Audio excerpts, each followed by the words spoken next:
Hello guys, welcome back to my channel Koel official. চলে এসেছি আরও একটা নতুন ভিডিও নিয়ে। তোমরা দেখতেই পাচ্ছ আমরা রেডি হয়ে বেরিয়ে পড়েছি। আমরা আজকে যাচ্ছি রথের মেলায়। আর এই দেখো আমাদের ছোট্ট পুচিরানিও তোমাদেরকে একটু হাই বলে দিল। মেলায় যাব বলেও যেতে পারছি না, কারণ এখনও আমাদের টিমের আরও কয়েকজন মেম্বারের আসা বাকি আছে।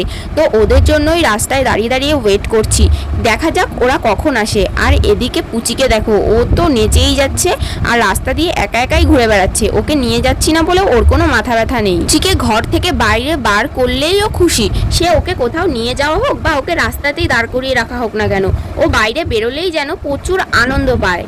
আর এদিকে অপেক্ষা করতে করতে বোর হচ্ছে বলে দিদিরা তো রিলস বানানো স্টার্ট করে দিয়েছে। ফাইনালি আমাদের টিম মেম্বাররা চলে এসেছে। তো চলো তাহলে এইবার যাওয়া যাক মেলায়। আর হ্যাঁ, তোমরা কিন্তু ভিডিওটা একটু স্কিপ করবে না।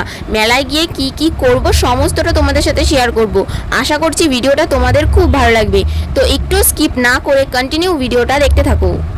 দেখো বন্ধুরা, পুচি নিজের পায়ে হেঁটে হেঁটে মেলায় যাচ্ছে। আমাদের ছোট্ট পুচি এখন আর ছোট্ট নেই, বড় হয়ে গেছে। এই হচ্ছে আমাদের মেলায় যাওয়ার ফুল টিম। ও সরি ভুল বললাম তো, টিমের আরও একজন বাদ আছে। এই তো চলে এসেছেন আরেকজন। এইবার আমাদের টিম একদম ফুলফিল হলো। গাইজ, আমরা প্রায় মেলাতে চলেই এসেছি। ওই যে ওইখানে যেই রথটা দেখতে পাচ্ছ, ওই রথটার ঠিক পাশের জায়গাতেই বসেছে মেলা। মেলায় ঢোকার আগে তোমাদেরকে একটু এই রথটা ভালো করে দেখিয়ে দিই। বাহ, রথটা কিন্তু বেশ সুন্দর হয়েছে, তাই না বলো বন্ধুরা? আচ্ছা তাহলে চলো এবার ঠাকুর দেখা যাক। কি অপরূপ সুন্দর লাগছে, তাই না? আমাদের সাথে সাথে তোমাদেরও তাহলে জগন্নাথজির দর্শন হয়ে গেল। ফাইনালি আমরা মেলার ভেতরে ঢুকছি। আর ঢুকতে না ঢুকতেই দেখো কাদা। যাই হোক, কি আর করা যাবে, আমাদের এখানকার মেলায় প্রতি বছরই এরকম কাদা হয়। তো কাদা পেরিয়ে আমরা চলে এসেছি নাগরদোলনার কাছে। আর এই দিকে দেখো বসেছে মেয়েদের কসমেটিক্সের দোকান। আমার তো সাজগোজের জিনিস কিনতে খুব ভালো লাগে। আমার মতন তোমাদের আর কার কার সাজগোজের জিনিস কিনতে ভালো লাগে আমাকে নিশ্চয়ই কমেন্ট করে জানিও। আর এইদিকে দেখো আমাদের পুচিরানি এখন বসে গেছে নাগরদোলনায়। ও এই ফার্স্ট টাইম নাগরদোলনা চড়বে। আমার তো খুব ভয় লাগছে, কি জানি বাবা পুচি আবার শান্তভাবে বসে থাকবে তো গাড়ির মধ্যে, নাকি ছটফট করবে। আর যদি পড়ে টরে যায় তখন কি হবে? আমি তো এইসব ভেবে ওকে নাগরদোলনায় তুলতেই চাইছিলাম না, কিন্তু ও যা বায়না করছিল উঠবে বলে। আর তার সাথে দিদিও বলল যে ও তো এখন একটু বড় হয়ে গেছে, আর কোনো প্রবলেম হবে না। পুচি তো নাগরদোলনায় উঠে সেই খুশি। আর ওকে এতটা খুশি দেখে আমারও আস্তে আস্তে ভয়টা কমতে লেগেছে।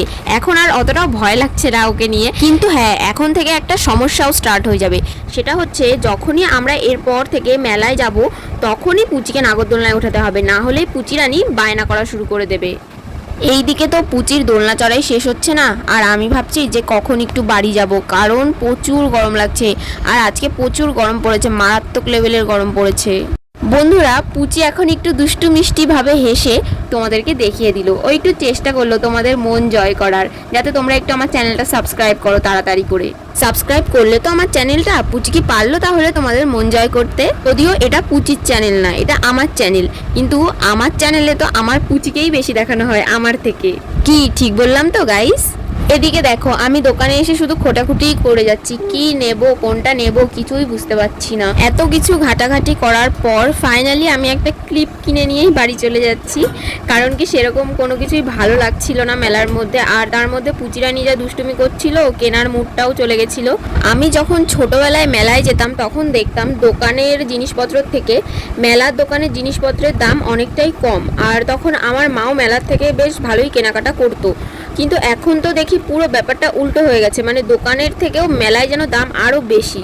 মেলা থেকে বেরোনোর পরে পুচির চোখ গেছে খেলনার দিকে। মেলার মধ্যে কিন্তু খেলনা কেনার জন্য বায়না করেনি, এই লাইট জ্বলা বলটা কিনবে বলে সে ওর কি কান্নাকাটি। তো তারপরে ওকে বলটা কিনে দিলাম। বলটা পেয়ে ও কতটা খুশি সেটা তো তোমরা দেখতেই পাচ্ছ, বারবার লাইট জ্বালাচ্ছে আর অফ করছে। এবার আমরা চলে এসেছি আমার খুব প্রিয় একটা খাবার ফুচকা খেতে। তো চলো আর বেশি বকবক না করে এখন তাহলে ফুচকা খাওয়া যাক। ফুচকা খেয়ে আর এই গরমের মধ্যে মেলায় ঘুরে আমি তো পুরো টায়ার্ড হয়ে পড়েছি। আজকের ভিডিওটা তাহলে এখানেই শেষ করছি। আর আমার চ্যানেলে নতুন হয়ে থাকলে চ্যানেলটাকে সাবস্ক্রাইব করে দিও, আর ভিডিওটা ভালো লাগলে একটা লাইক করে দিও। আর যারা আমার ভিডিওটা ফেসবুক থেকে দেখছো তারা আমার পেজটাকে ফলো করে দিও। ওকে, টাটা।